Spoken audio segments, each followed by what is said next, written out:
Hey y'all, I just wanted to talk to y'all about some products that I got from Body J for You. It's a piercing company and they have a lot of products to take care of your piercings.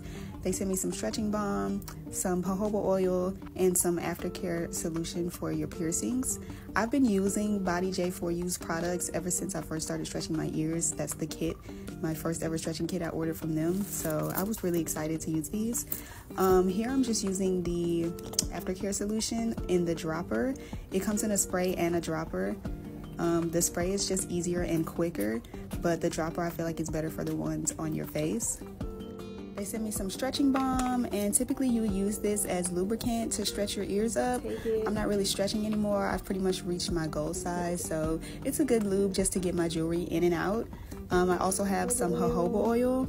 I like using this because it thickens your lobes, and so it's really good to use. I like to massage my lobes with jojoba oil every single day after I get out the shower, just to keep the elasticity and the thickness. So if you have stretched ears or piercings and you're looking for some products to take care of them, do not hesitate to go to Body J for You. They're gonna get you right.